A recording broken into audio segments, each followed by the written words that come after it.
कृष्ण प्राण मोर युगल किशोर। श्याम गौरी अंगे दीप चंदनेर गांध। श्याम गौरी अंगे दीप चंदनेर गांध। चामर धुलाबो कबे हेरिबो मुख चंद्र। धुलाबो कवे हेरिबो मुख चंद्र। राधा कृष्ण प्राण मोर युगल किशोर। राधा कृष्ण प्राण मोर युगल किशोर। गाथिया माला तीर माला दीबो दोहर गले। गाथिया माल तीर माला दीबो दोहर गले। अधरे तुलिया दीबो कर्पूर तांबूले। अधरे तुलिया दीबो कर्पूर तांबूले। राधा कृष्ण प्राण मोरा युगल किशोर। राधा कृष्ण प्राण मोरा युगल किशोर। ललिता विशाखा आदि यत सखी वृंद। ललिता विशाखा आदि यत सखी वृंद। आज्ञाय करीबो सेवा चरणारविंद। आज्ञाय करीबो सेवा चरणारविंद। राधा कृष्ण प्राण मोर युगल किशोर। राधा कृष्ण प्राण मोर युगल किशोर। श्री कृष्ण चैतन्य प्रभुर दाशेर अनुदास। श्री कृष्ण चैतन्य प्रभु दाशेर अनुदास। सेवा अभिलाषा करे नरोत्तम दास। सेवा अभिलाषा करे नरोत्तम दास। राधा कृष्ण प्राण मोर युगल किशोर। जीवने मरण गति हार नहीं मोर। राधा कृष्ण प्राण मोर युगल किशोर। हरे कृष्ण कृष्ण कृष्ण हरे हरे। हरे राम राम राम हरे हरे। हरे कृष्ण कृष्ण कृष्ण हरे हरे। हरे राम राम राम हरे हरे। हरे कृष्ण कृष्ण कृष्ण हरे हरे। हरे राम राम राम हरे हरे। हरे कृष्ण कृष्ण कृष्ण हरे हरे। हरे राम राम राम हरे हरे। हरे कृष्ण माता जी, दंडवत प्रणाम। हरे कृष्ण कोटि कोटि धन्यवाद। बहुत सुंदर। राधा कृष्ण प्राण मोहरा जुगल किशोर। इतना सुंदर आपने इसको अपने श्रीमुख से सुनाया। जरूर जो है ना श्री भगवान प्रसन्न हुए होंगे सुन करके इसको। कृष्ण। हरि बोल प्रभु जी। तो अब चलते हैं व्यासपीठ की तरफ। अनुराधा माता जी से निवेदन करते हैं, समय जी हो गया प्रभु है। जी। जी।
पृष्ठाय भूतले श्रीमती भक्ति वेदांत स्वामी इति नामिने नमस्ते सरस्वती देवे गौरवाणी प्रचारिणे निर्विशेषा शून्यवादी पश्चादेशतारिणे जय श्री कृष्ण चैतन्य प्रभु नित्यानंद श्री अद्वैत गदाधर शिवासादि गौर भक्त वृंद हरे कृष्णा कृष्ण कृष्णा हरे हरे हरे राम राम राम हरे हरे हरे कृष्णा कृष्ण कृष्ण हरे हरे हरे राम राम राम हरे हरे। जो 18 दिनों में भगवत गीता को समझने की यात्रा है, उसमें चौथे दिन आपका हार्दिक स्वागत है। और इस यात्रा के प्रत्येक शब्द को मैं अपने आध्यात्मिक गुरु पूज्य शील प्रभुपाद जी को समर्पित करना चाहूंगी, तथा श्री श्री राधा गोविंदा मंदिर बेंगलोर इस्कॉन के अध्यक्ष और इस ऑनलाइन पाठ्यक्रम के जनक नमो निष्ठा दास प्रभु जी को, तथा सभी आचार्यों को, शिक्षा गुरुओं को, दीक्षा गुरुओं को, सबको समर्पित करती हूँ। उन्होंने मुझे ये सेवा प्रदान की है, मुझे इस योग्य समझा है। और आप सभी भक्तों का पांचांग प्रणाम और हरे कृष्णा। तो आज का अध्याय शुरू करने के पहले कल का जो हमने पढ़ा हुआ था अध्याय, उसका 27वां श्लोक बहुत ही इम्पोर्टेंट श्लोक है। आप इसको याद भी कर सकते हैं और हम रीडिंग के लिए लेते हैं। आप हैंड रेज कर सकते हैं। जो लोग नहीं पढ़े हैं वो लोग जो है आगे आए, और मैं आप लोग के लिए व्यवस्था भी करूंगी कि लेवल 2 में कि आप लोग को एक एक श्लोक कम से कम रोज पढ़ना सिखा दिया जाए। लेकिन हाँ, जो लोग पढ़ सकते हैं वो लोग हैंड रेज करें। और हरे कृष्णा, हैंड रेज करिए तो मैं अनम्यूट करूँ आपको। हाँ, अरुणा माता जी, हरे कृष्णा। हरे कृष्णा। पंचांग प्रणाम सभी को। प्रकृतेः क्रियमाणानि गुणैः कर्माणि सर्वशः अहंकार विमूढ़ात्मा कर्ता हमिति मन्यते। बहुत सुंदर बात। मिथ्या अहंकार के प्रभाव से मोहित आत्मा स्वयं को उन कार्यों का कर्ता समझती है जो वास्तव में प्रकृति के 3 गुणों द्वारा किए जाते हैं। हरे कृष्ण। हरे कृष्णा, बहुत बहुत सुंदर। प्रभा मई माता जी, हरे कृष्णा। अनम्यूट होइए माता जी। आपको ऑप्शन दे रहे हैं, अनम्यूट होइए। तब तक राधा माता जी आपको भी दे रहे हैं, जो पहले अनम्यूट हो जाए वो पढ़े। हाँ, पढ़िए राधा माता जी। हरे कृष्ण माता जी। हरे कृष्ण। प्रकृते क्रियमाणानि गुणैः कर्माणि सर्वेशः अहंकार विमूढ़ात्मा कर्ताहमित मन्यते। अनुवाद। मिथ्या अहंकार के प्रभाव से मोहित आत्मा स्वयं को उन कार्यों का कर्ता समझती है जो वास्तव में प्रकृति के 3 गुणों द्वारा किए जाते हैं। हरे कृष्ण। हरे कृष्णा माता जी, धन्यवाद माता जी। प्रभामयी माता जी, हरे कृष्णा। हरे कृष्ण माताजी। हरे कृष्णा। प्रकृते क्रियमाणानि गुणैः कर्माणि सर्वशः अहंकार विमूढात्मा कर्ताः मिति मन्यते। अनुवाद। मिथ्या अहंकार के प्रभाव से मोहित आत्मा स्वयं को उन कार्यों का कर्ता समझती है जो वास्तव में प्रकृति के 3 गुणों द्वारा किए जाते हैं। हरे कृष्ण माता जी, हरे माता धन्यवाद। जी, बहुत सुंदर। सीमा माता जी, हरे कृष्णा। राधे राधे माता जी।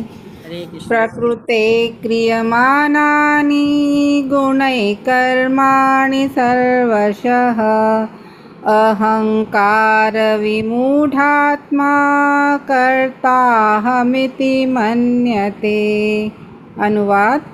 मिथ्या अहंकार के प्रभाव से मोहित आत्मा स्वयं को उन कार्यों का कर्ता समझती है जो वास्तव में प्रकृति के 3 गुणों द्वारा किए जाते हैं। हरे कृष्णा माता जी, बहुत सुंदर माता जी। पूजा माता जी, पढ़िए माता जी। माता जी,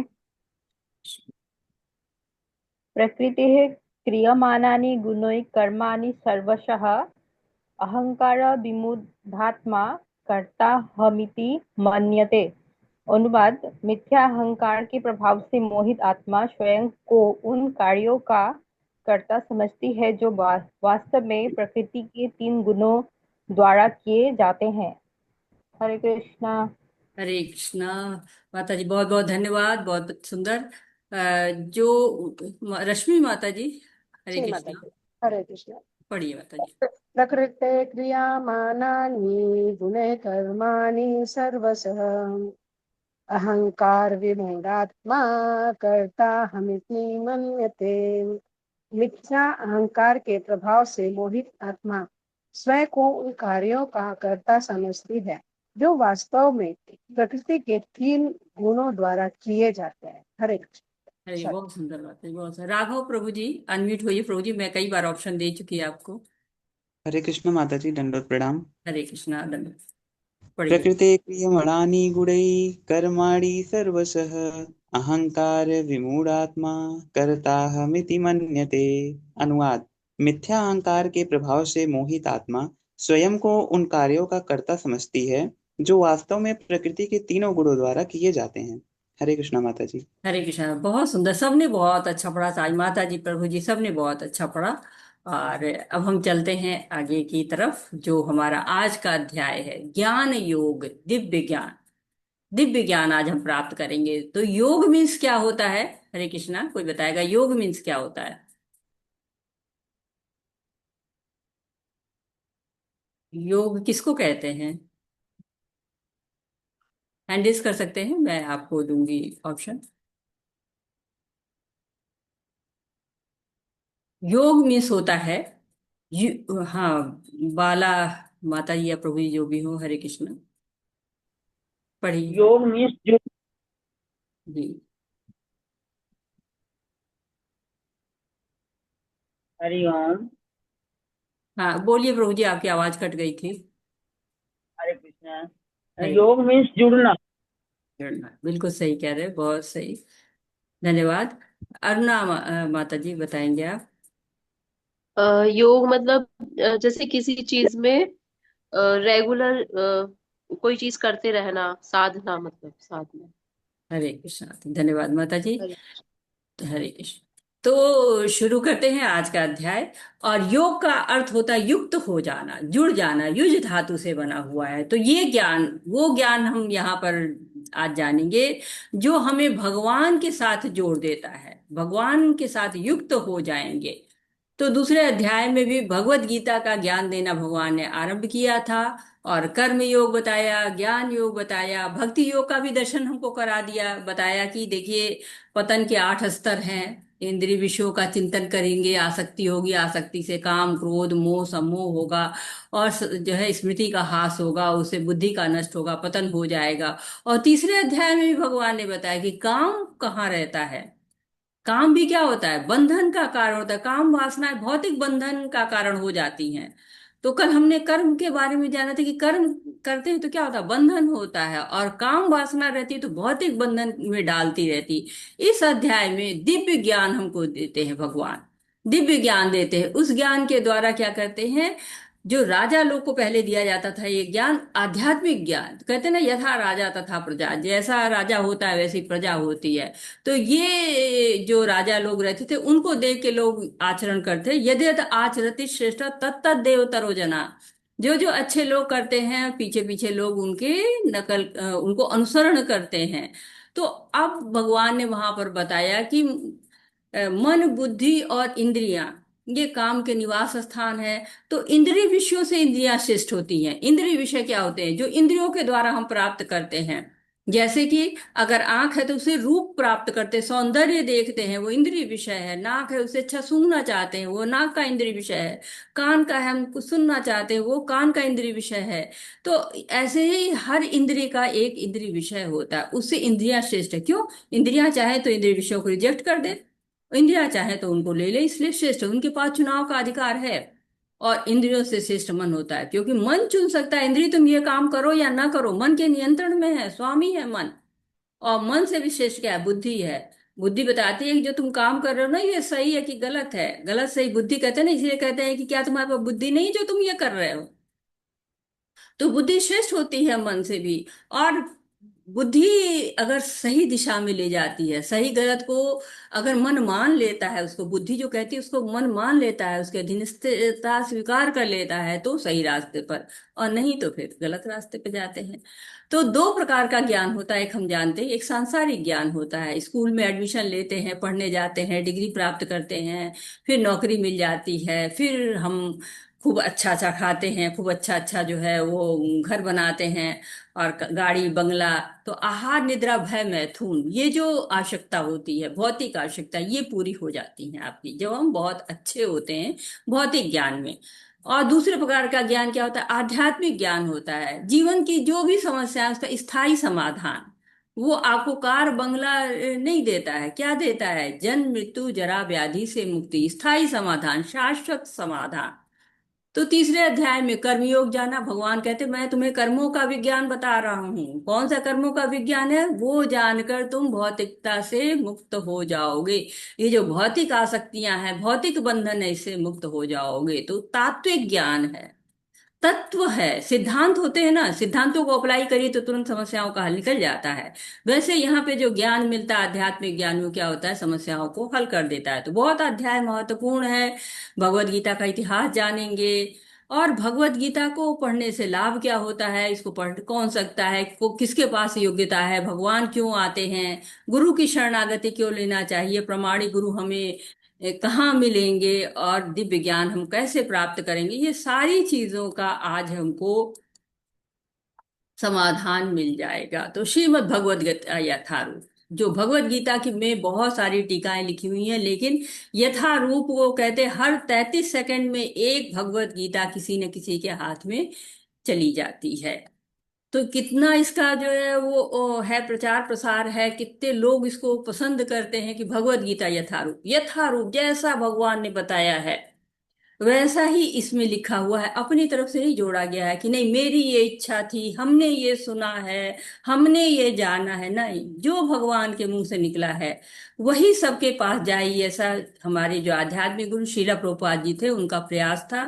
विश्व की कई भाषाओं में भगवत गीता का अनुवाद हुआ है, लगभग हर भाषा में, हर जगह, हर देश के लोग भगवत गीता पढ़ रहे हैं। अत्यंत सरल भाषा में है भगवत गीता। भागवतम का अनुवाद करवाया जो है वो प्रभुपाद जी ने स्वयं, बहुत इतनी उम्र हो गई थी, इसके बाद भी वो लगातार जीवन के अंतिम क्षण तक भागवतम का जो है टीका लिखते रहे। और जो पहले के पूर्व के आचार्य थे उनके टीकाओं का भी संकलन किया।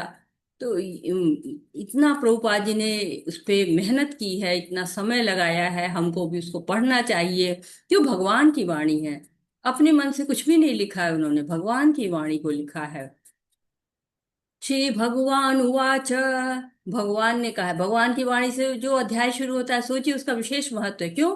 भगवान वो कहना चाह रहे हैं हमसे, डायरेक्ट बात कर रहे हैं हमसे कि तो क्या, इमं विवस्वते योगम प्रोक्तवाहन अव्ययम विवस्वामनये प्राह मरुच्छ्वाके अब्रवीत। भगवान श्री कृष्ण ने कहा मैंने इस अमर योग विद्या का उपदेश सूर्यदेव विवस्वान को दिया, और विवस्वान ने मनुष्यों के पिता मनु को उपदेश दिया, और मनु ने इसका उपदेश इक्ष्वाकु को दिया। तो ये कहाँ से आया है? कहते हैं ना कि भगवान ने ये भगवत गीता बोली, तो ये पहले आ जानी चाहिए थे ना, बड़ी इंपॉर्टेंट है, बड़ी अच्छी है। तो इसको हमें इतनी देर से क्यों पता चल रहा है? केवल 5000 साल पहले से क्यों पता चल रहा है? इतनी महत्वपूर्ण है। पृथ्वी का इतिहास तो कितना पुराना है। हम जानते हैं कि बराह अवतार हुआ था और उन्होंने पृथ्वी को जो है ऊपर लाए थे। सतयुग है, त्रेता युग, द्वापर युग, कलयुग, सब तो हम जानते हैं कि ये सब चतुर्युग चल रहे हैं लगातार। तो फिर भगवत गीता इतनी देर से क्यों आई? तो भगवत गीता पहले से है, अनादिकाल से है। पहले ये ज्ञान कहाँ आया था? सूर्यदेव विवस्वान को दिया गया था। और सूर्यदेव जो है विवस्वान, सूर्य लोक के जो देवता थे, सूर्य देव विवस्वान मनुष्यों के पिता मनु को उन्होंने इसको दिया था। और मनु की आयु की अगर आप गणना करें तो कम से कम 12 करोड़ साल पहले का है। और मनु से भी पहले विवस्वान को सुनाई गई थी, तो समझिए और पहले से भगवत गीता है। और मनु ने इक्ष्वाकु को यह ज्ञान दिया, तो यह ज्ञान लगभग 20 लाख साल पहले इक्ष्वाकु को दिया गया। और इक्ष्वाकु मनु के पुत्र जो है वो थे, और उस रघुकुल के थे जिसमें भगवान राम बाद में आके अवतार लेते हैं। तो भगवत गीता आज की नहीं है, बहुत पुरानी है। लेकिन हुआ क्या उसमें, बहुत पुरानी तो हमने क्यों नहीं जाना इसको, हम क्यों अभी जान रहे हैं कि 5,000 साल पहले बोली गई। तो क्या कह रहे हैं भगवान, एवं परंपरा प्राप्तिम इमं राज ऋषियो विदुः स काल नेहे महता योगो नष्टः परंतपः। इस प्रकार यह परम विज्ञान गुरु परंपरा द्वारा प्राप्त किया गया, और राजर्षियों ने इसी विधि से इसे समझा, किंतु कालक्रम में यह परंपरा छिन्न हो गई, अतः यह विज्ञान यथा रूप में लुप्त हो गया लगता है। काल नेह महता, काल का बड़ा प्रभाव है। और ज्ञान देने की विधि क्या है, परंपरा से है। एवं परंपरा प्राप्ति, परंपरा से हमको सीखना चाहिए, गुरु शिष्य परंपरा से।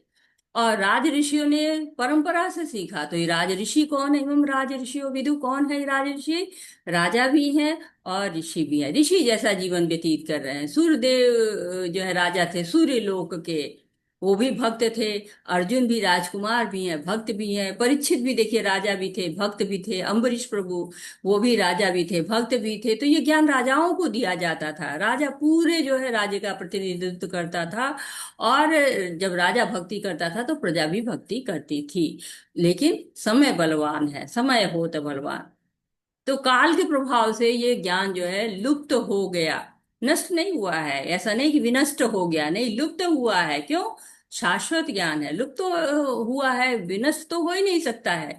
लेकिन गलत स्रोतों के द्वारा लोग गलत गलत ज्ञान बताने लगे, और इसलिए पुनः ये ज्ञान भगवान ने 5,000 साल पहले अर्जुन को ये जो है वो दिया गया।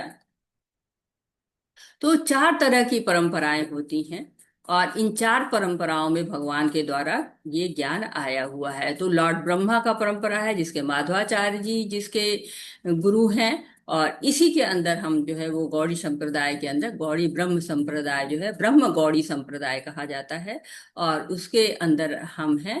भगवान ने ब्रह्मा जी को ज्ञान दिया। और ब्रह्म संहिता में पढ़िए आप, भागवतम में इसकी पुष्टि होती, तेने ब्रह्म हृदय आदि कवये मुह्यंती यत सूर्य। तो भगवान ने ब्रह्मा जी को जो है हृदय में ज्ञान दिया उनके। और दूसरा जो संप्रदाय होता है वो लक्ष्मी संप्रदाय है, जिसके रामानुजाचार्य जी हैं उसके संस्थापक।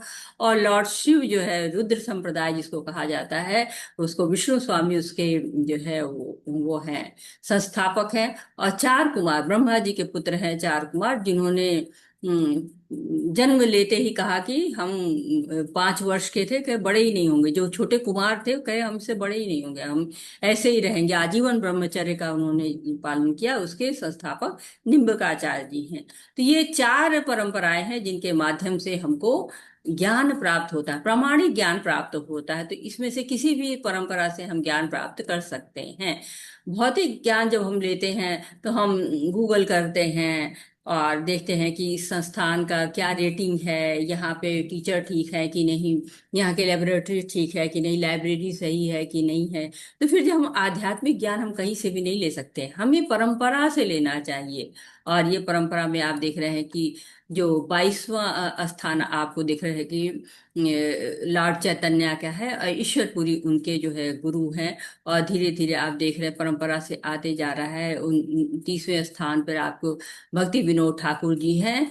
और फिर आप नीचे आते आते 31 स्थान पर श्री भक्ति सिद्धांत सरस्वती गोस्वामी महाराज हैं। ये शीला प्रभुपाद जी के गुरु जी थे, और भक्ति विनोद ठाकुर की ये जो है वो संतान हैं। और शीला प्रभुपाद जी हम जिनको अपने आध्यात्मिक गुरु मानते हैं, पूज्य गुरु मानते हैं, जिनकी टीकाओं को हम पढ़ रहे हैं। तो अब ये आप जो है देखिए कि इतिहास के बारे में कैसे गणना की जा रही है एक तरह से। तो इस गणना को आप देख सकते हैं कि सतयुग है, त्रेता युग है, द्वापर युग है, कलयुग है। इसमें कलयुग को एक्स माना गया है, तो इसको डबल करते चले जाते हैं। कलयुग है तो 4 लाख जो है वो 32,000 का है मान ली, तो फिर द्वापर उसका दुगना हो जाता है, 2x हो जाता है। तो क्या है, 8,64,000 का है। फिर त्रेता उसके 3 गुना हो जाता है, 12,96,000, 3x हो गया। और सतयुग जो है उसके 4 गुना हो जाता है, यानी कलयुग का 4 गुना जो है वो सतयुग होता है, तो 17,28,000। तो कुल मिला के क्या होता है, 10x हो जाता है। तो जीरो और बढ़ा देंगे, 4,32,000 है, उसमें जीरो और बढ़ाना पड़ेगा, तो आपको पूरा चतुर्युग का मिल जाएगा समय। और यानी कि 4,20,000 साल जो है वो नहीं, 43,20,000 साल हो जाएगा ना, 43,20,000 साल, क्योंकि इसमें 10x हो गया है। तो फिर 4 युग का समय एक देवी युग के बराबर होता है। और कहते हैं ना कि हर युग में भगवान आते हैं। और फिर इसके बाद मनवंतर आता है। जब आपको देखते हैं कि 71 जो है वो, ये मनवंतर आपको दिख रहा है ना, 306.72 मिलियन ईयर्स, 71 दिव्य युग के बराबर ये मनवंतर होता है। और मनवंतर के ऊपर जो है वो कल्प आता है, डे ऑफ ब्रह्मा। यानी कि जब 14 मनवंतर हो जाते हैं तब एक कल्प आता है। एक कल्प के मतलब होता है कि जो आप दिव्य युग देख रहे हैं ना, सतयुग, त्रेता युग, द्वापर युग और कलयुग, इनको जो है वो ये जो चारों युग मिला के आपको दिव्य युग होता है, एक दिव्य युग होता है। तो इस तरह से आप देख रहे हैं कि एक कल्प क्या होता है, एक कल्प ब्रह्मा जी का दिन होता है। तो 1,000 दिव्य युग में एक कल्प होता है। और एक ब्रह्मा जी की एक दिन और एक रात में 2 कल्प होते हैं, और ये मिला के आपको ब्रह्मा जी की आयु 100 वर्ष की होती है। तो आप देख, सहस्त्र जो है दिव्य युग एक कल्प हो जाते हैं। और उसके बाद जो है वो फिर रात होती है पूरी। तो इस तरह से कितना बड़ा ब्रह्मा जी का जीवन आप देखिए, तो ब्रह्मा जी का जीवन बहुत बड़ा होता है। तब भी क्या कहा जाता है, आ ब्रह्म भुवन लोका पुनरावर्तिनो अर्जुना माम उपैते तु कौन्तेय पुनर्जन्म न विद्यते। ब्रह्मा जी के लोक तक भी आप पहुंच जाए तो आना जाना लगा रहता है। क्यों? ब्रह्मा जी की आयु निश्चित है। ब्रह्मा जी का लोक सबसे ऊपर है, उसके नीचे जन लोक, महर लोक, भू भुव स्व, फिर नीचे के लोग आते हैं। तो ब्रह्मा जी बहुत ही मतलब कहते हैं पुराने हैं ना, उनको तेने ब्रह्म हृदय आदि कवि हैं, आदि कवि हैं। और ब्रह्मा जी की आयु के बारे में अब गणना करते हैं हम, कि ब्रह्मा जी को 50 साल हो चुके हैं। आप सोचिए एक दिन उनका कितना बड़ा है, और उसके बाद उनका 50 साल उनका हो गया है। तो एक तरह से उनकी आयु हो गया 155.52 ट्रिलियन ईयर्स। और उसके बाद 50 साल के बाद 91वां चल रहा है ना, ये 51 चल रहा है, उसमें 6 मनवंतर खत्म हो चुके हैं। तो उसमें जोड़ लीजिए 1,851.4285 मिलियन ईयर्स और जोड़ लीजिए। फिर 4 युगों के 27 चक्र जो है वो खत्म हो चुके हैं, जो कि आप है 27432000 × 10। तो ये हो गया 116.6400 मिलियन ईयर्स। जो अभी प्रभु जी एक दिन बात कर रहे थे ना कि 28वां चल रहा है, तो ये 28वां चल रहा है। इसमें सतयुग, त्रेता युग और द्वापर युग समाप्त हो चुके हैं, यानी इसमें और जोड़ लीजिए 3.88 मिलियन ईयर्स और जोड़ लीजिए। और कलयुग का भी 5117 ईयर्स बीत चुका है। तो ये 5, और ब्रह्मा जी का जीवन इस समय कितना है, 155.522 ट्रिलियन। इतनी बड़ी जो है ब्रह्मा जी की जो है जीवन है। एक तरह से हमारे लिए तो हम ये सोच सकते हैं कि हम सोच भी नहीं सकते, हमारी कल्पनाओं से भी परे ये ब्रह्मा जी का जीवन है। लेकिन अगर इसको इस तरह से समझते हैं कि एक मच्छर को देखिए, तो एक मच्छर को जाके बताइए कि 100 साल आदमी जीता है, तो क्या कहेगा, इतनी बड़ी आयु 100 साल की। बिल्कुल वैसे ही हमारे लिए ब्रह्मा जी की आयु है कि इतनी बड़ी आयु। अरे, ये इतना तो हमें जीने को कहे जो हम कह देंगे नहीं नहीं, हमको तो मारी डालो, हम तो इतना इस दुखालयम अशाश्वतम इतना दुख पाके हम इस जगत में नहीं रहना चाहते हैं। तो हम इस चीज को, मतलब हमारे लिए इमेजिनरी है, काल्पनिक है, हम समझ भी नहीं सकते हैं। वैसे ही जैसे पतंगा है, मक्खी है, मच्छर है, नहीं समझ सकते हैं। तो क्या कह रहे हैं आप, मेरे कैसे मेरे समकालीन है। अब अर्जुन कह रहे हैं कि अरे आप तो हमारे बराबर के दिख रहे हैं, मित्र हैं, हम दोनों मित्रवत रहे हैं, आज मैंने आपको गुरु जी मान लिया है। लेकिन हम तो समकालीन, और आप कह रहे हैं कि हम तो पहले से हैं, तो ऐसा कैसे हो गया? तो अर्जुन जानना चाह रहे हैं कि ये जो है कैसे संभव है। आप कह रहे हैं कि मैं जो है वो जानता हूँ सबको, मुझे ये सब याद है, लेकिन ये तो असंभव सा लग रहा है। लेकिन जो भगवान है वो क्या है, साधारण नहीं है। अर्जुन उनको साधारण समझ रहे थे, लेकिन कह नहीं कि मैं साधारण नहीं हूँ, भक्त्या माम भी जानती, भक्त मुझे जानते हैं। जैसे प्रधानमंत्री होते, राष्ट्रपति होते ना, जेल का निरीक्षण करते हैं, तो जो मूर्ख कैदी वो समझते हैं ये भी कैदी, नया नया कैदी आ गया, जरूर कुछ गलत किया होगा। लेकिन राष्ट्रपति को अधिकार होता है कि अगर कोई जेल में है तो उसकी सजा को कम भी कर सकता है, छुड़वा भी सकता है उसको पूरी तरह से। वैसे ही भगवान आते हैं, धराधाम पे आते हैं, लीलाएं करते, तरह तरह की लौकिक लीलाएं, अलौकिक लीलाएं सब करते हैं। गोपियों को तंग भी करते हैं, माखन भी चुराते हैं, ग्वाल वालों के साथ खेलते भी हैं, अटखेलियां भी करते हैं, गोवर्धन पर्वत भी उठा देते हैं, विराट स्वरूप भी दिखा देते हैं, असुरों को भी मार देते हैं। कहते हैं ना कि बहुनी में व्यतीतानि जन्मानि तव चार्जुना, तान्यहम वेद सर्वाणि न तम वेत्ता परंपरा। हमारे तुम्हारे बहुत सारे जन्म हो चुके हैं, मुझे याद है, तुम्हें याद नहीं है। तो भगवान अपनी स्थिति को बताते हैं और अर्जुन की स्थिति को भी बताते हैं। अजोऽपि सन् व्यायात्मा भूतानामीश्वरोऽपि सन् प्रकृति स्वामधिष्ठाय संभवात्म आत्ममायया। यद्यपि मैं अजन्मा अविनाशी हूँ और यद्यपि मैं समस्त जीवों का स्वामी हूँ, तो भी प्रत्येक युग में मैं अपने आदि दिव्य रूप को प्रकट करता हूँ। तो आप लोग में से कोई पढ़ना चाहता है तो हैंड रेस कर सकते हैं। हरे कृष्णा।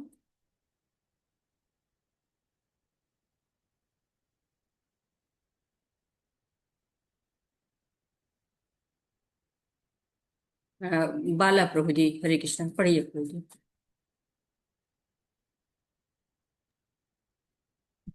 हरे कृष्णा। हरे कृष्ण। भगवान सामान्य की भांति शरीर परिवर्तन नहीं करते। इस जन्म में मर्द जीव का एक प्रकार का शरीर हो सकता है, किंतु अगले जन्म में दूसरा शरीर रहता है। भौतिक जगत में जीव का कोई स्थायी शरीर नहीं है, अपितु वह एक शरीर से दूसरे शरीर में देहांतरण करता रहता है। किंतु भगवान ऐसा नहीं करते। जब भी वे प्रकट होते हैं तो अपनी अंतरंगा शक्ति से अपने उसी आद्य शरीर में प्रकट होते हैं। दूसरे शब्दों में श्री कृष्ण इस जगत में अपने आदि शाश्वत रूप में दो भुजाओं से बांसुरी धारण किए हुए अवतरित होते हैं। यद्यपि वे अपने किसी दिव्य शरीर में प्रकट होते हैं और ब्रह्मांड के स्वामी होते हैं, तो ऐसा लगता है कि वे सामान्य जीव की भांति प्रकट हो रहे हैं।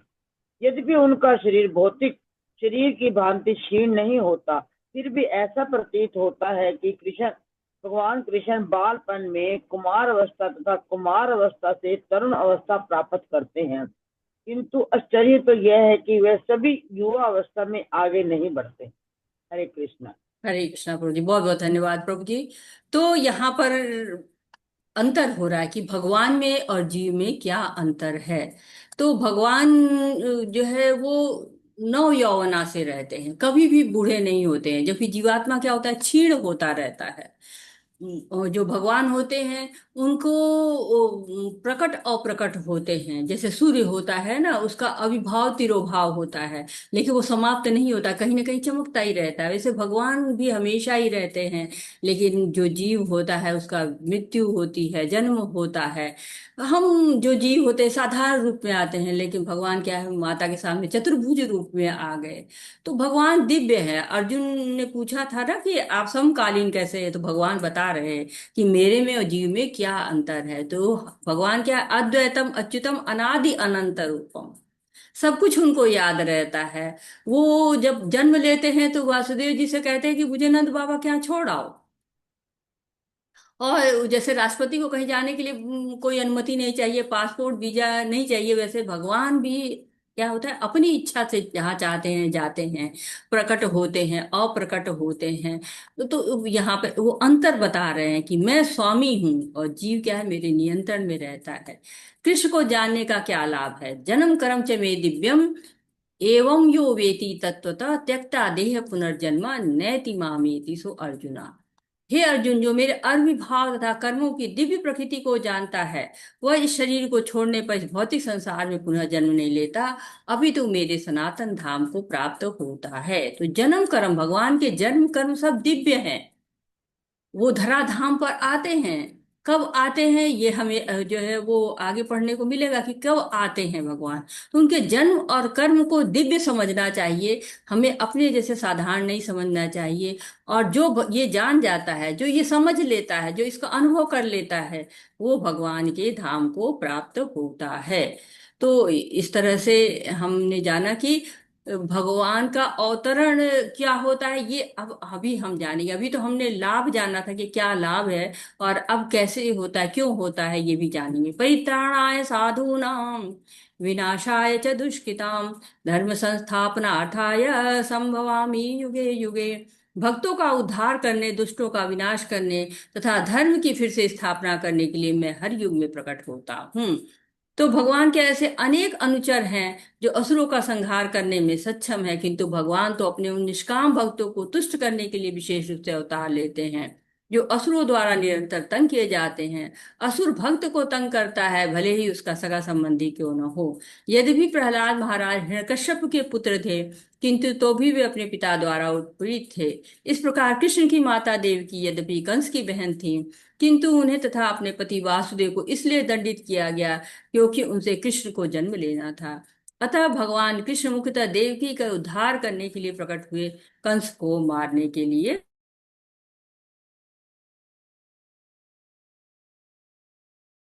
कोई पढ़ना चाहता है? हरे कृष्ण।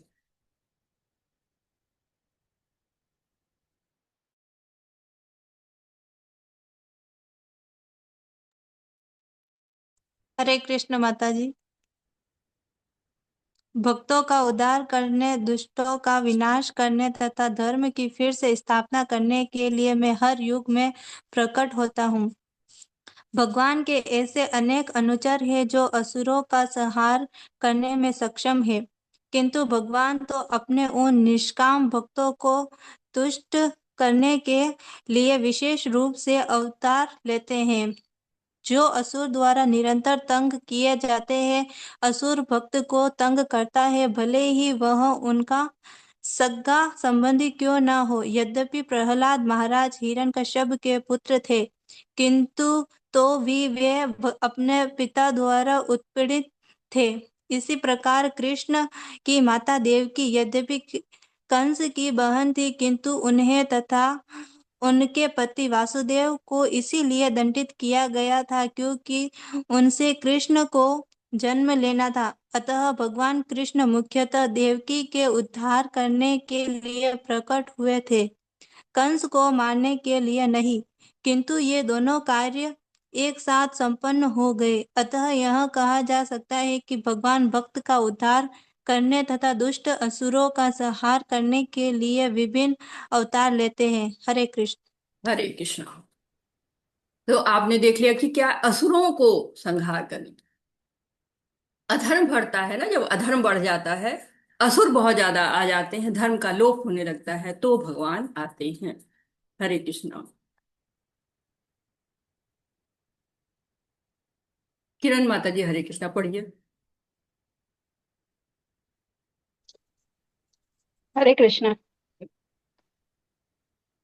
ये हे अर्जुन, जो मेरे अभिभाव तथा कर्मों की दिव्य प्रकृति को जानता है, वह इस शरीर को छोड़ने पर रुक इस जाइए माता जी, भौतिक रुक जाइए, ये हो चुका है, 1 मिनट।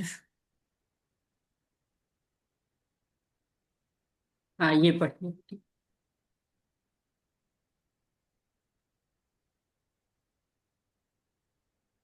पढ़िए माता ये जी।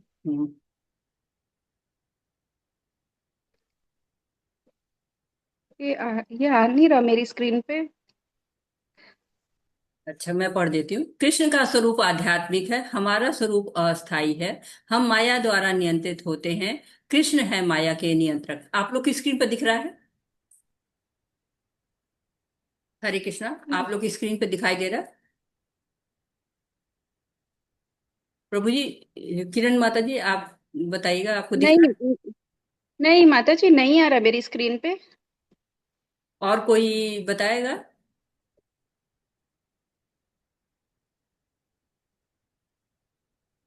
हरे कृष्णा। प्रभु जी आ रहा है, नीरज प्रभु जी, आप स्क्रीन दिखाई दे रही है?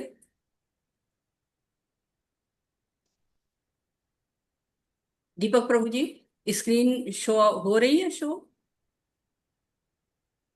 अरुणा माता जी, आप बताइएगा।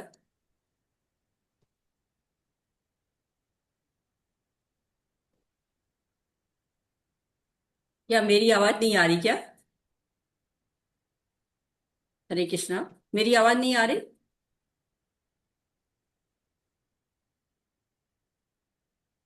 हरे कृष्णा कृष्ण कृष्णा हरे हरे, हरे राम राम राम हरे हरे। ऑडिबल है? ओके, आ रहा है, गुड गुड, ठीक है। तो आगे बढ़ते हैं, थोड़ा गड़बड़ हो गया, लेकिन मैं बता रही हूँ आप इसको कि परित्राणाय साधूनाम, साधुओं का उद्धार करने के लिए और दुष्टों का जो है वो विनाश करने के लिए और धर्म की स्थापना के लिए हर युग में भगवान आते हैं। तो एक तरह से ये भगवान बता रहे कि हम क्यों आते हैं। साधुओं को जो है वो उनको परित्राण करने के लिए, उनको रक्षा देने के लिए। दुष्टों का नाश तो बाद में आता है, दुष्टों का नाश तो किसी से भी करा सकते थे। और भगवान नरसिंह जो है अवतार लेते हैं जब प्रहलाद महाराज की प्रसन्नता के लिए। जब हिरण्यकश्यप असुर था, वो अपनों को भी कष्ट देते हैं। जो पिता कितना कष्ट दिया उन्हें प्रहलाद महाराज को। और राम जो है, भगवान राम को देखिए, अपनों ने ही कष्ट दिया हुआ था, जो कि सबरी है, अहिल्या है, उनका उद्धार करने के लिए भगवान जंगल जंगल भटके हुए थे। देवकी को उन्होंने उद्धार किया उनका। तो भगवान आते हैं क्या, जो हमारे उनके अपने भक्त होते, भक्तों को बहुत प्रेम करते हैं ना भगवान, इसलिए उनको उद्धार देने के करने के लिए आते हैं, उनको खुशी देने के लिए भक्तों को आते हैं। और भगवान के जन्म और कर्म सब दिव्य होते हैं। और कहते हैं कि जो उनको प्रेम करता है उसको भगवान जो है वो अपने पास बुलाते हैं, अपने सनातन धाम में रखते हैं। तो कृष्ण का स्वरूप आध्यात्मिक है, हमारा स्वरूप क्या है, अस्थाई है। हम माया के द्वारा नियंत्रित होते हैं और कृष्ण माया के नियंत्रक। देवी हेषा गुणमयी मम माया दिरतया मामेव ये प्रपद्यन्ते माया मेत्ता तरन्ति ते। तो जो माया देवी हैं वो भगवान के नियंत्रण में रहती हैं, भगवान उनको पूरी तरह से नियंत्रण में रखते हैं। तो जो भगवान के दिव्य रूप को, जन्म कर्म को जान जाता है, वो भगवान के धाम को होता है। जैसे कहते हैं कि टिकट नहीं है आपके पास रेल का, तो आप रेल यात्रा नहीं कर सकते। वैसे श्रद्धा नहीं है भगवान में, तो भगवान से नहीं मिल सकते हैं। तो भगवान की भक्ति आवश्यक है। सनातन जो है वो धाम प्राप्त करने के लिए भगवान की भक्ति बहुत आवश्यक है। भगवान ने कहा ना, यो माम जन्मादि च वेति लोक महेश्वरम असमूढ़ चमर्तेषु सर्वे पाप प्रमुच्यते। भगवान कहते हैं जो पाप से रहित है, मोह से रहित है, वो क्या होता है, मुझे जान जाता है कि मैं ही समस्त लोकों का स्वामी हूँ और मैं ही अजन्मा हूँ, ऐसा वो जान जाता है। हरे कृष्ण। मुझे और हैंड रेस करी ताकि मुझे पता चले कि एक्चुअली में आवाज आ रही है कि नहीं, स्क्रीन हो रहा है कि नहीं। हरे कृष्णा, कोई हैंड रेस करेंगे आप लोग? मैं आपको अनम्यूट करूं। मुस्कान माता जी, हरे कृष्णा, पढ़िए माता जी।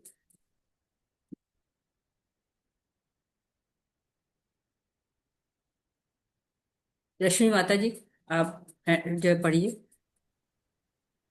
हरे कृष्ण माता जी। हरे कृष्ण। ये यथा मां प्रपद्यन्ते तांस्तथैव भजाम्यहम् मम वर्तमानो वर्तन्ते मनुष्याः पार्थ सर्वशः। जिस भाव से सारे लोग मेरी शरण ग्रहण करते हैं, उसी के अनुरूप मैं उन्हें फल देता हूँ। हे पार्थ, प्रत्येक व्यक्ति सभी प्रकार से मेरे पथ का अनुगमन करता है। तात्पर्य, कोई एक भक्त कृष्ण को परम स्वामी के रूप में चाह सकता है, दूसरा अपने सखा के रूप में, तीसरा अपने पुत्र के रूप में और चौथा अपने प्रेमी के रूप में। कृष्ण सभी भक्तों को समान रूप से उनके प्रेम की प्रगाढ़ता के अनुसार फल देते हैं। हरे कृष्ण। हरे कृष्णा, बहुत बहुत धन्यवाद। तो भगवान श्री कृष्ण कहते हैं कि आप जिस भाव से मुझे याद करेंगे, जिस भाव से भगवान से जुड़ता है कोई, भगवान उसी भाव से आदान प्रदान करते हैं। रसराज है भगवान, अखिल मूर्ति रसराज। 12 रस हैं, उनके से लोग जुड़ते रहते हैं। 5 जो है मुख्य रस होते हैं।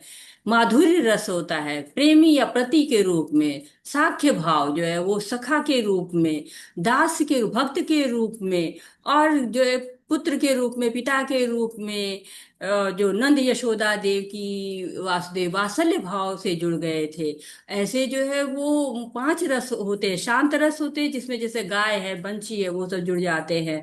और साख्य रस होता है सखा के भाव से, दास रस होता है दास के भाव से, वात्सल्य रस होता है माता पिता का जो भाव होता है वो भाव, माता पुत्र और पिता पुत्र इसका भाव। और माधुर्य रस यानी पति और प्रेमिका पति के रूप में, प्रेमी के रूप में जुड़ जाना। तो ये रस जो है वो भगवान सबको देते हैं। भगवान जो है वो, आप बस जुड़िए, जिस भाव से आप जुड़ेंगे। जब कंस का दरबार लगा हुआ था तो भगवान को बुलाया गया था, और भगवान आते हैं सुंदर बालक से। तो जो माताएं थी उन बच्चे की तरह से उनको प्रेम कर, काश हमारा बेटा होता, ये ऐसा होता। जो बराबर के लोग थे वो उनको मित्र बनाना चाह रहे थे। और साथ ही साथ कुछ लोग जो सेवक के रूप में तो कहते कि अरे कितनी सेवा करते, इसके चरण चापन करते, कितना सुंदर बच्चा है। लेकिन जो असुर थे वहां पर, वो बिल्कुल डर गए कि ये तो साक्षात काल हमारे लिए आ गया है। तो जो जिस भाव से रहता है, जो वहां लेडीज थी वो चाह रही थी कि ये मुझे पति रूप में मिल जाए, प्रेमी रूप में मिल जाए। तो भगवान सबके साथ आदान प्रदान करते हैं। इस संसार में मनुष्य सकाम कर्मों में सिद्धि चाहते हैं, फलस्वरूप वे देवताओं की पूजा करते हैं। निसंदेह इस संसार में मनुष्यों को सकाम कर्म का फल शीघ्र प्राप्त होता है। तात्पर्य, इस जगत के देवताओं के विषय में भ्रांत धारणा है। विद्वता का दंभ करने वाले अल्पज्ञ मनुष्य इन देवताओं को परमेश्वर के विभिन्न रूप मान बैठते हैं। वस्तुतः ये देवता ईश्वर के विभिन्न रूप नहीं होते, किंतु वे ईश्वर के विभिन्न अंश होते हैं। ईश्वर तो एक है किंतु अंश अनेक है। ईश्वर एक है, ईश्वर परमा कृष्ण सच्चिदानंद विग्रह। तो भगवान श्री कृष्ण है। देवता क्या है? सहायक है। देवता भगवान के पार्षद हैं, उनकी शक्तियां प्राप्त करते हैं, और उन शक्तियों के द्वारा ही वो जो जीव मांगते हैं, जीव की जो इच्छाएं होती हैं उसकी पूर्ति करते हैं। तो कृष्ण ही मुख्य है, और देवी देवता उनको द्वारा नियुक्त किए हुए हैं जो सृष्टि के कार्य में उनके सहायक होते हैं। चातुर्वर्ण्य में आशिष्टम गुण कर्म विभागश, तस कर्तारम विमाम विद्य कर्तारम व्ययम। प्रकृति के तीनों गुण और उनसे संबद्ध कर्म के अनुसार मेरे द्वारा मानव समाज के 4 विभाग रचे गए। यद्यपि मैं इस व्यवस्था का सृष्टा हूँ, किंतु ये तुम यह जान लो, इतने पर भी मैं अव्यय अकर्ता हूँ। तो भगवान ने ही ये चारों वर्णाश्रम बनाए। वर्ण 4 होते हैं, ब्राह्मण क्षत्रिय वैश्य शूद्र। आश्रम 4 होते हैं कि ब्रह्मचर्य आश्रम, गृहस्थ आश्रम, वानप्रस्थ आश्रम और संन्यास आश्रम। ये सब बनाया किसने? भगवान ने बनाया। क्यों बनाया है? कि मनुष्य अपनी क्षमता के अनुसार भगवान की संतुष्टि के लिए कार्य करे। अब जो कार्य, जो ब्राह्मण है वो अगर ज्ञान ले रहा है, ज्ञान दे रहा है सबको, तो उसको भी भगवान की प्राप्ति होगी। जो क्षत्रिय है, लोगों की रक्षा का भार कर रहा है, उसको भी भगवान की प्राप्ति होगी। तो अपने अपने गुणों के अनुसार भगवान को संतुष्ट करना है। अब ब्राह्मण हिंसा नहीं करेगा, लेकिन क्षत्रिय हिंसा कर सकता है क्योंकि रक्षा करनी है उसको।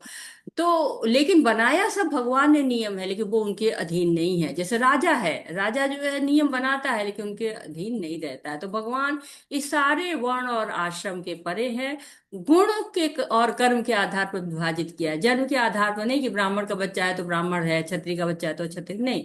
ये गुण और कर्म, क्योंकि सबके गुण अलग अलग होते हैं और सबको कार्य करने का ढंग भी अलग अलग होता है। न माम कर्माणि लिम्पन्ति न मे कर्मफले स्पृहा इति मायोभिजानाति कर्म विना स बध्यते। मुझ पर किसी कर्म का प्रभाव नहीं पड़ता, न ही मैं कर्म फल की कामना करता हूँ। जो मेरे संबंध में इस सत्य को जानता है वह कभी भी कर्मों के पाश में नहीं बनता है। तो ये कर्म बंधन है, कर्मों के जो विधान है वो परे हैं, भगवान उन पे नहीं लागू होते हैं। भगवान के ऊपर कैसे? उदाहरण ले सकते हैं, जैसे मकड़ी होती है, जाला बनाती है। आप घर को छोड़ दीजिए कुछ दिन के लिए तो जाले बना डालती है दुनिया भर के। उसमें कीट पतंगे आके फंस जाते हैं, मकड़ी उनको खा जाती है, लेकिन मकड़ी नहीं फंसती, आराम से चलती रहती है, जैसे कि हाईवे है वैसे चल रही है। लेकिन कीड़े मकोड़े के लिए वो हाईवे नहीं होता है, वो उसके लिए ट्रैप होता है, पकड़ जाता है। और जब एक समय आता है तो पूरे मकड़ी के जाला वो मकड़ी निगल भी जाती है। वैसे ही भगवान सृष्टि बनाते हैं, पालन करते हैं, लिप्त नहीं होते हैं। और जब प्रलय आता है तो सारी सृष्टि भगवान में समा जाती है। इसीलिए इसको क्या कहा गया है?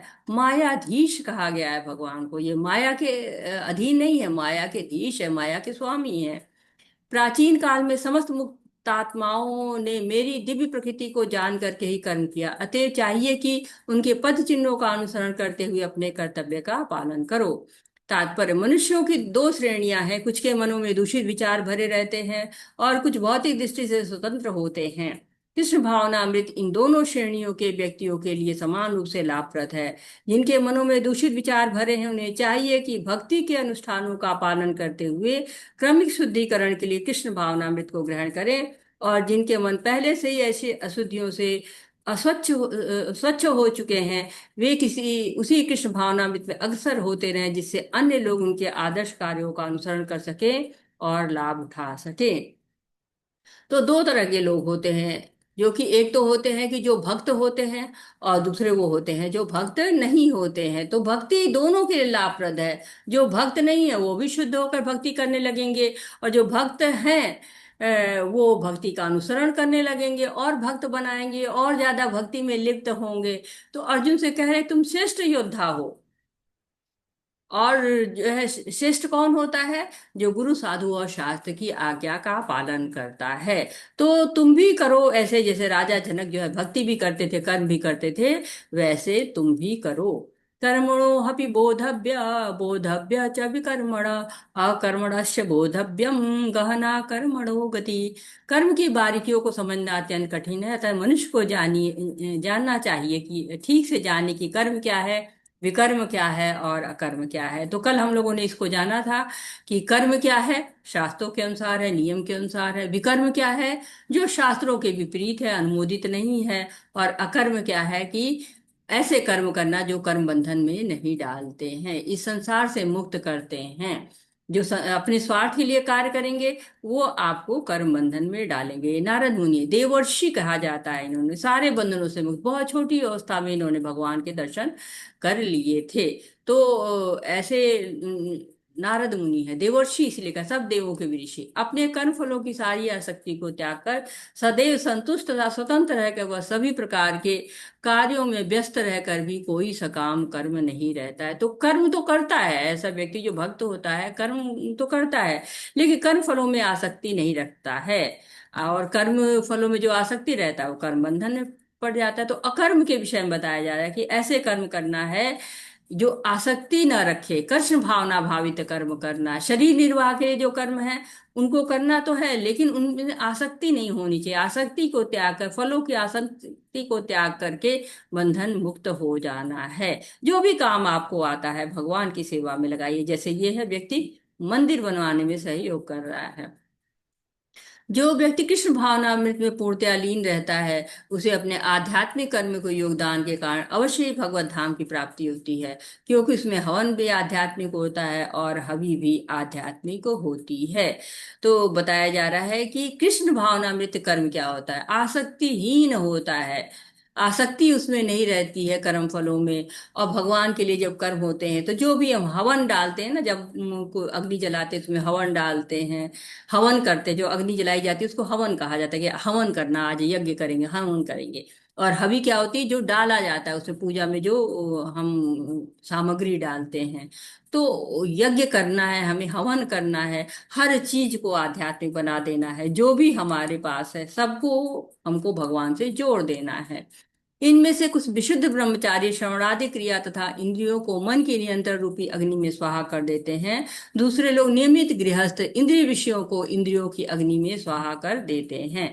तो दो तरह के लोग को दिखाया है। लोग सोचते हैं ना कि अरे हमारे पास समय का है, हम कैसे भक्ति करें। तो ब्रह्मचारी हैं, वो भी भक्ति कर रहे हैं, श्रवण कर रहे हैं, इंद्रियों को, मन को नियंत्रित कर रहे हैं, और गृहस्थ हैं ये भी संयमित जीवन व्यतीत कर रहे हैं।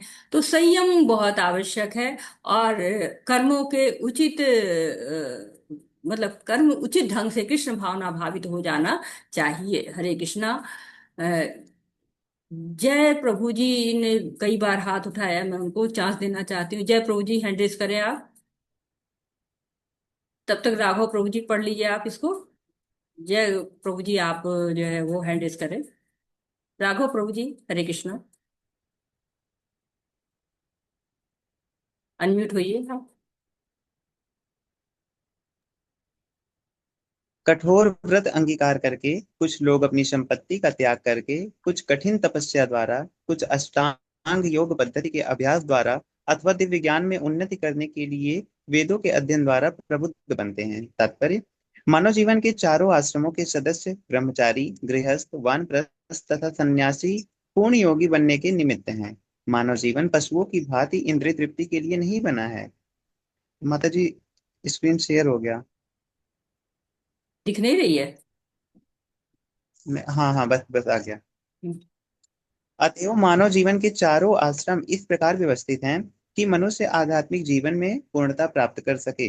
ब्रह्मचारी या शिष्यगण प्रामाणिक गुरु की देखरेख में इंद्रिय तृप्ति से दूर रहकर मन को वश में करते हैं। वे कृष्ण भावनामृत से संबंधित शब्दों को ही सुनते हैं। श्रवण ज्ञान का मूलाधार है।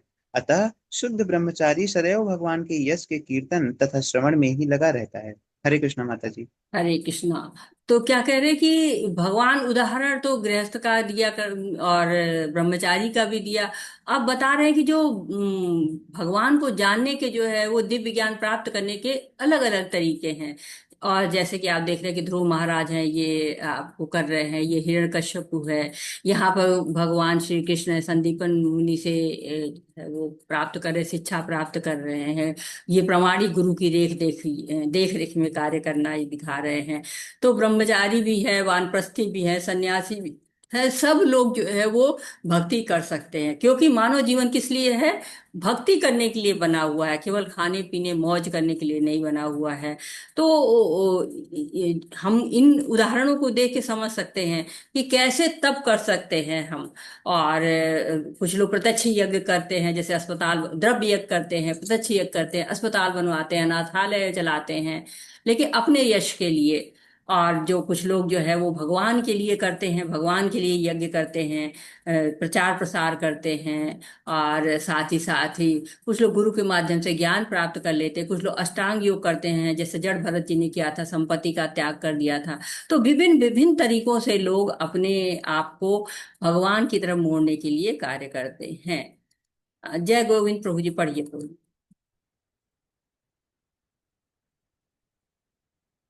हरे कृष्णा, पढ़िए प्रभु जी। हरे कृष्ण माता जी। हरे कृष्ण। हे कुरुश्रेष्ठ, जब यज्ञ के बिना मनुष्य इस लोक में या इस जीवन में ही सुखपूर्वक नहीं रह सकता, तो फिर अगले जन्म में कैसे रह सकता? हरे कृष्णा प्रभु जी, बहुत बहुत धन्यवाद। तो बता रहे हैं ना कि यज्ञ हमें करना बहुत जरूरी है, क्योंकि यज्ञ के बिना हम मुक्त नहीं हो सकते हैं। जब यज्ञ के बिना इस जीवन में सुखपूर्वक नहीं रह सकते। क्यों? क्योंकि जब यज्ञ करेंगे तभी देवता पानी बरसाएंगे, तभी वायु ठीक रहेगी, पृथ्वी अच्छी उपज देगी। तो जब हम इस जन्म को सुरक्षित नहीं कर सकते बिना यज्ञ के, तो आगे कैसे कर पाएंगे? हे परंतप, द्रव्य यज्ञ से ज्ञान यज्ञ श्रेष्ठ है। हे पार्थ, अंततो गत्वा सारे कर्मयोग्यों का अवसान दिव्य ज्ञान में होता है। तो क्यों करते हैं कर्मयोग? क्यों करते हैं? कि ताकि हम ज्ञान प्राप्त कर सके। ज्ञान योग की श्रेष्ठता बताई जा रही है। द्रव्य यज्ञ करते हैं, भौतिक संपत्ति का त्याग करते हैं, बहुत अच्छी बात है, धन की आहुति देते हैं। लेकिन अगर धन की आहुति भी बिना ज्ञान के रह जाए तो भौतिक स्तर पे हो जाती है। क्यों? हमने द्रव्य दिया, हे भगवान हम लड्डू चढ़ाएंगे, लेकिन किस लिए? पास कर दो। तो पास तो हम हो सकते थे ना पढ़ के भी, लेकिन हम क्या करते हैं, उसको आध्यात्मिक स्तर पर न ले जाके भौतिक स्तर पर रखते हैं उस यज्ञ को। वो अच्छा है कि हम लड्डू चढ़ाएंगे, लेकिन उसका जो स्तर है वो आध्यात्मिक नहीं है। तो यज्ञ कौन सा श्रेष्ठ होता है? जो ज्ञान से किया जाए, जो यज्ञ का सहारा ले। क्यों? उद्देश्य बना देगी, इससे हमें दिव्य ज्ञान को प्राप्त करना है। और आज के जो हमारा है जो अध्याय, वो दिव्य ज्ञान के बारे में है। तद्विद्धि प्रणिपातेन परिप्रश्नेन सेवया उपदिशन्ति ते ज्ञानी तत्वदर्शिनः। तुम गुरु के पास जाकर सत्य को जानने का प्रयास करो, उससे विनीत होकर जिज्ञासा करो और उनकी सेवा करो। स्वरूप सिद्ध व्यक्ति तुम्हें ज्ञान प्रदान कर सकते हैं, क्योंकि उन्होंने सत्य का दर्शन किया हुआ है। तो गुरु के पास जाइए। गुरु की महत्ता यहाँ पे बताई जा रही है कि गुरु हमारे जीवन में बहुत जरूरी होता है। तरीका बता रहे हैं भगवान की, रास्ता कैसे मिलेगा। बहुत ही सुंदर श्लोक है, याद करना चाहिए इसको कि भगवान का ज्ञान दिव्य है, अपौरुषेय है, किसी पुरुष के द्वारा नहीं दिया हुआ है, भगवान के द्वारा दिया गया है। तो ये कौन बता सकता है? प्रमाणिक ज्ञान जो गुरु हो वही इसको ठीक से समझा सकता है। विनय पूर्वक जाइए गुरु के पास, रिक्वेस्ट करिए। ये नहीं है कि बताओ बताओ बताओ, हमको ये बता दो, हमको ये नहीं। गुरु की सेवा करिए बिना घमंड के, बिना अहंकार के, और फिर उनसे जिज्ञासा करिए। भौतिक ज्ञान तो क्या है, पैसा दे दिया आपने, वो फिर गुरु जो वो गुरु है, भौतिक गुरु है, वो आपको क्लास में पढ़ा देंगे, आप पास हो फेल हो, उनको मतलब नहीं है। लेकिन जो आध्यात्मिक ज्ञान है वो कैसे मिलता है? आशीर्वाद के रूप में मिलता है। गुरु वो ज्ञान दे सकता है। जब हम कहते हैं ना, ओम अज्ञानातिमिरान्धस्य ज्ञानांजन शलाकया, हमारे जीवन में बहुत अंधकार है, इसको क्या करिए आप, इसको उजाला लाइए, ज्ञान का जो है वो दीपक जलाइए। तो जीवन में कार्य जो है, हर कार्य चाहे सरल हो चाहे कठिन हो, गुरु चाहिए। आप देखिए कि अगर आपको तैरना सीखना हो तो आपको कोच चाहिए, बैडमिंटन खेलना हो तो आपको कोच चाहिए, क्रिकेट खेलना है तो आपको कोच चाहिए। तो ये तो पूरा भव सागर पार करना है, इसके लिए तो बड़े बड़े जो है कोच चाहिए। क्यों? छोटा मोटा कोच तो सिखा ही नहीं पाएगा कि आप कैसे। तो आपको प्रामाणिक गुरु चाहिए, ऐसे वैसे गुरु नहीं चाहिए, प्रामाणिक गुरु चाहिए, और उनसे आप जो है वो ज्ञान लीजिए। यदि तुम्हें समस्त पापियों में से सर्वाधिक पापी समझा जाए तो तुम दिव्य ज्ञान रूपी नाव में स्थित होकर दुख सागर को पार करने में समर्थ होगे। तो तुम पापी भी हो, तुमको लग रहा है कि तुमने सारे पाप तुमने कर डाले हैं और सर्वाधिक पापी हो, तो भी ये ज्ञान ऐसा है ना कि आपको इस भव सागर से पार करा सकता है। क्यों? सागर में तो बड़े बड़े डूब जाते हैं, जीवन बचाना बहुत ही मुश्किल होता है। लेकिन दिव्य ज्ञान जब मिल जाता है तो फिर वो मुक्ति दिला सकता है। मृत्यु संसार सागरात, तो ये मृत्यु संसार सागर है, और इसमें से निकलने का एक ही रास्ता है, दिव्य ज्ञान। तो महत्व बता रहे हैं कि वास्तविक महत्व क्या है, इस जो दिव्य ज्ञान लेके करेंगे क्या, ये यहाँ बता रहे हैं। जैसे प्रज्वलित अग्नि ईंधन को भस्म कर देती है, उसी तरह हे अर्जुन, ज्ञान रूपी अग्नि भौतिक कर्मों के समस्त फलों को जला डालती है। तो जब ज्ञान आ जाता है तो क्या होता है? जैसे अज्ञान नष्ट हो जाता है, अंधकार नष्ट हो जाता है। आप कोई अग्नि को जला दीजिए, अग्नि जल रही है तो वहां पर कुछ भी फ्यूल डालिए, घी है, तेल है, पेट्रोल है, जो भी डालिए सब नष्ट होता चला जाएगा। वैसे ही जब दिव्य ज्ञान आ जाता है तो जितनी भी अज्ञानता है वो नष्ट हो जाती है, पाप कर्म नष्ट हो जाते हैं, अहंकार समाप्त हो जाता है, कर्तापन का भाव समाप्त हो जाता है। क्यों? कर्तापन का भाव ही जो हमने पकड़ा ना, प्रतिक्रिया माणानि गुणे कर्माणि सर्वशो अहंकार विमूढ़ आत्मा कर्ता हमिति मन्यते। कर्ता समझता है और क्या होता है, बंधन में पड़ता है। जैसे एक मृगारी थे, शिकारी था, जानवरों को मार मार के अधमरा छोड़ के बड़ा आनंदित होता था, उसी में रस मिलता था। नारद मुनि ने उसको दिव्य ज्ञान दिया, तब वो भक्त हो गया। और भक्त अभी ऐसा वैसा नहीं, ऐसा भक्त बना कि वो जमीन पर चलता था ना तो भी देख देख के चलता है कि कहीं चींटी पैर के नीचे ना आ जाए। तो दिव्य ज्ञान का ये महत्व होता है। श्रद्धावान लभते ज्ञानम तत्पर संयतेन्द्रिय ज्ञानम लब्ध्वा परम शांति चिरेणाधिगच्छति। जो श्रद्धालु दिव्य ज्ञान में समर्पित है, जिसने इंद्रियों को वश में कर लिया, वह इस ज्ञान को प्राप्त करने का अधिकारी है, और इसे प्राप्त करते ही तुरंत आध्यात्मिक शांति को प्राप्त होता है। जिससे मिलता क्या? आध्यात्मिक शांति मिलती। श्रद्धावान लभते ज्ञानम, श्रद्धा होनी चाहिए। ज्ञान की योग्यता क्या है ज्ञान प्राप्त करने की? श्रद्धावान, श्रद्धावान होइए, आध्यात्मिक शांति मिलेगी। अगर श्रद्धा नहीं रहेगी तो भी ज्ञान नहीं प्राप्त हो सकता है। श्रद्धा कब आती है? जब उसके बारे में जानते हैं, जब गुरु से सुनते हैं भगवान के बारे में, तो हमें श्रद्धा आ जाती है। योग सन्नष्ट कर्माणम ज्ञान सच्चीन संशयम आत्मवंतम न कर्माणि निबध्नन्ति धनंजय। जो व्यक्ति अपने कर्म फलों का परित्याग करते हुए भक्ति करता है और जिसके संशय दिव्य ज्ञान द्वारा विनष्ट हो चुके होते हैं, वही वास्तव में आत्मपरायण है। हे धनंजय, वह कर्मों के बंधन से कभी नहीं बंधता। जो मनुष्य भगवत गीता की शिक्षा का उसी रूप में पालन करता है जिस रूप में भगवान श्री कृष्ण दी थी, वह दिव्य ज्ञान की कृपा से समस्त संशयों से मुक्त हो जाता है। पूर्णतः कृष्ण भावना भावित होने का उसे श्री भगवान के अंश रूप में अपने स्वभाव का ज्ञान पहले ही हो जाता है, तो निसंदेह वह कर्म बंधन से मुक्त है। तो बता रहे हैं कि कर्म फलों का परित्याग करते हुए भक्ति करता है। बड़ा मुश्किल होता है कर्म के फलों को त्याग देना, लेकिन जो ऐसा कर पाता है वो क्या करता है कि भगवान को जानने लगता है, प्रामाणिक गुरु की सेवा करने लगता है, सारे संशयों को समाप्त कर देता है। और ऐसा व्यक्ति कभी भी बंधन में फंसता नहीं है, क्योंकि बंधन में कब फंसेंगे? जब कर्मों को बिना ज्ञान के करेंगे, और जब प्रामाणिक गुरु की सेवा करेंगे, उनका अनुसरण करेंगे, उनसे ज्ञान प्राप्त करेंगे, तो इंद्रियां संयमित हो जाएंगी। उसको भगवान की सेवा में लगा देंगे तो कर्म फल से आसक्ति समाप्त हो जाएगी, सारे संशय समाप्त हो जाएंगे, कर्म बंधन नहीं लगेगा, तो आत्म साक्षात्कार हो जाएगा। तो दिव्य ज्ञान का बहुत ही महत्व है जीवन में। अतः तुम्हारे हृदय में अज्ञान के कारण जो संशय उठे हैं, उन्हें ज्ञान रूपी शस्त्र से काट डालो। हे भारत, तुम योग में समन्वित होकर खड़े हो और युद्ध करो। तो भगवान ने अब कल के अध्याय की नींव रख रहे हैं कि तुम्हारे अंदर अज्ञान है, बादल है अज्ञान के, इसको दिव्य ज्ञान से समाप्त करो। दिव्य ज्ञान क्या है? भगवान क्या है? अजन्मा है, शाश्वत है, सनातन है, और भक्ति ही सभी समस्याओं का समाधान है। स्पष्ट बता रहे हैं, अज्ञान से मुक्ति के लिए भगवान से कर्म करो, और कर्म करो, युद्ध करो, नियत कर्तव्य करो अपने। तो युद्ध करो, भगवान कभी नहीं कह रहे कि युद्ध छोड़ के भाग जाओ, काम जो है कहीं पे जाके जंगल में बैठ जाओ, नहीं। ज्ञान रूपी अस्त्र से काटो और योग में समन्वित करके खड़े हो जाओ और युद्ध करो। शिल प्रभुपाद हमारे लिए कुछ शब्द लेके आए हैं, कौन पढ़ना चाहता है इनको? हरे कृष्णा। जय गोविंद दास प्रभु जी, पढ़िए प्रभु जी। हरे कृष्ण माता जी। हरे कृष्ण पढ़िए। इस अध्याय में जिस योग पद्धति का उपदेश हुआ है वह सनातन योग कहलाता है।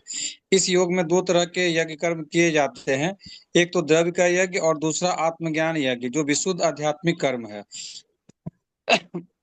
यदि आत्म साक्षात्कार के लिए द्रव्य यज्ञ नहीं किया जाता है तो ऐसा यज्ञ भौतिक बन जाता है, किंतु जब कोई आध्यात्मिक उद्देश्य या भक्ति से ऐसा यज्ञ करता है तो वह पुण्य यज्ञ होता है। आध्यात्मिक क्रियाएं भी दो प्रकार की होती है, आत्मबोध या अपने स्वरूप को समझना तथा श्री भगवान विषयक सत्य। जो भगवत गीता के मार्ग का पालन करता है वह ज्ञान की इन दोनों श्रेणियों को समझ सकता है। उसके लिए भगवान के अंश स्वरूप आत्मज्ञान को प्राप्त करने में कोई कठिनाई नहीं होती है।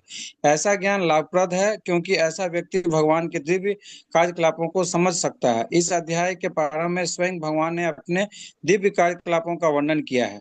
जो व्यक्ति गीता के उपदेशों को नहीं समझता वह श्रद्धाविहीन है, और जो भगवान द्वारा उपदेश देने पर भी भगवान के सच्चिदानंद स्वरूप को नहीं समझ पाता, तो यह समझ जाना चाहिए कि वह निपट मूर्ख है। कृष्ण भावनामृत के सिद्धांतों को स्वीकार करके अज्ञान को क्रमशः दूर किया जा सकता है। हरे कृष्ण। हरे कृष्ण। तो जो कलयुग है ना, इसमें जल्दी कोई किसी की बात मानता नहीं है, सुनता नहीं, समझता नहीं है। तो क्या होता है, हम भटकते रहते, यहाँ से वहां ढूंढते रहते हैं कि कहाँ ज्ञान मिलेगा, सही मिले, तो हम जल्दी मानते नहीं है।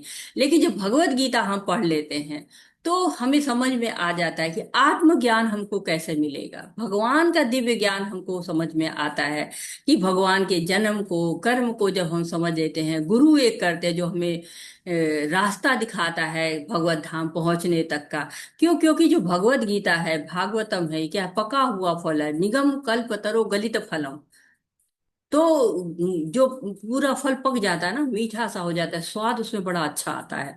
तो वो स्वाद यहाँ पर मिलता है भगवत गीता में। भगवान स्वाद देते हैं पके फल की तरफ कि हाँ बस, जैसे पके फल में क्या होता है, तुरंत लो, खाओ और उसके जो है वो तुष्टि पाओ। वैसे ही भगवत गीता को पढ़िए और गुरु के द्वारा समझिए और उसको अपने व्यवहार में लाइए। कृष्ण भावनामृत के सिद्धांतों को स्वीकार करिए।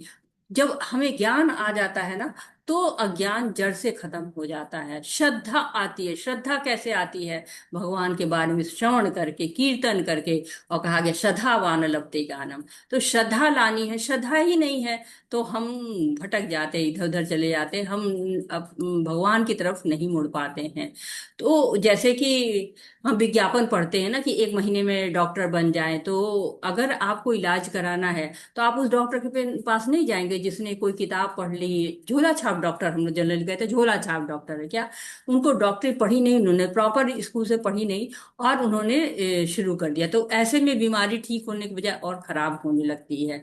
तो पढ़ना किससे है? ज्ञान भी किससे प्राप्त करने? जिसने पूरा जीवन लगाया हुआ है। तो ये सूक्ष्म ज्ञान है। ये किसी बाजार पे, किसी शॉप पे नहीं लिखा है कि ये ज्ञान यहाँ मिल रहा है, नहीं। जनरली शॉप पे क्या लिखा मिलता है? जो हुआ वो अच्छा हुआ, जो होगा अच्छा होगा। ये भगवत गीता का ज्ञान है। लेकिन पूरी भगवत गीता आप पढ़ डालेंगे, समझ में आ जाएगा जिसने ये लिखा हुआ है कि उसने कभी भगवत गीता को हाथ ही नहीं लगाया। तो ऐसे बहुत से लोग हैं जो शास्त्र को बिना पढ़े ही ज्ञान देना शुरू कर देते हैं। तो हमें ऐसे लोगों से बचना चाहिए। आध्यात्मिक ज्ञान, दिव्य ज्ञान कहा जाता है। वो दिव्य ज्ञान क्या है? जो हमारे कर्मों को मुक्ति परक बना देता है कि हम ये कर्म करेंगे तो हमें मुक्ति होगी। और ये ज्ञान हमें कहाँ से मिलेगा? प्रामाणिक जगहों से मिलेगा, क्योंकि वही हमको जो है सही रास्ता बता सकेगा, वही हमें सभी जगह पे पहुंचा सकेगा। तो हमने जाना 4 प्रकार के संप्रदाय होते हैं और इन 4 संप्रदायों में से किसी से हम ज्ञान ले सकते हैं। और साथ ही हमने जाना कि दिव्य ज्ञान हमको गुरु से मिलता है। और 4 संप्रदाय, माध्वाचार संप्रदाय है जो कि ब्रह्म संप्रदाय कहा जाता है। और रामानुजाचार्य जो संस्थापक है, उनका जो संप्रदाय है वो लक्ष्मी संप्रदाय, श्री लक्ष्मी संप्रदाय कहलाता है। और रुद्र संप्रदाय जो शिव जी का है, विष्णु स्वामी उसके संस्थापक है। और 4 कुमार है, उनका संप्रदाय कुमार संप्रदाय कहलाता है, उसके संस्थापक जो है निम्बकाचार्य जी हैं। तो मनुष्य में 4 दोष होते हैं। एक तो होता है उसकी इंद्रियां अपूर्ण होती हैं, दूसरा वो धोखा देता है, तीसरा वो गलतियां करता है, चौथा वो भ्रमित होता है। इस 4 दोषों के कारण हम जो भी लिखते पढ़ते हैं, जो भी हम ज्ञान धारण करते हैं, वो हमारे इन दोषों के कारण थोड़ा सा उसमें कमियां रहती हैं। लेकिन जो भगवान ने ज्ञान दिया है, भगवान अपौरुषेय हैं, पुरुष नहीं है वो।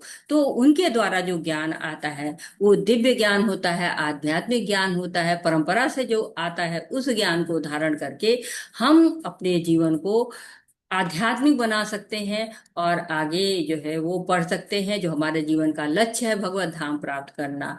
इसी नोट पर वाछा कल्पतरुभ्यश्च कृपा सिंधुभ्य एव च पतितानां पावनेभ्यो वैष्णवेभ्यो नमो नमः। अनंत कोटि वैष्णव वृंद की जय। शिला प्रभुपाद की जय। भगवत गीता की जय। सभी भक्तों की जय। हरे कृष्णा कृष्ण कृष्ण हरे हरे, हरे रामा राम राम हरे हरे, हरे कृष्णा कृष्ण कृष्ण हरे हरे, हरे रामा राम राम हरे हरे। आपका कोई प्रश्न है, आपका कोई सुझाव है, आप कुछ ऐड करना चाहते हैं, कुछ त्रुटि सुधार करना चाहते हैं तो मोस्ट वेलकम। हरे कृष्णा। दीपक प्रभु जी, हरे कृष्ण। हरे कृष्ण माता जी, दंडवत प्रणाम, कोटि कोटि धन्यवाद माता जी। तो किसी भी माता जी प्रभु जी का कोई प्रश्न है तो कृपया रेज हैंड करें। किरण माता जी, हरे कृष्णा, अनम्यूट हुए आप। जी माता जी। किरण माता जी, हरे कृष्णा, मैंने आपको ऑप्शन दिया।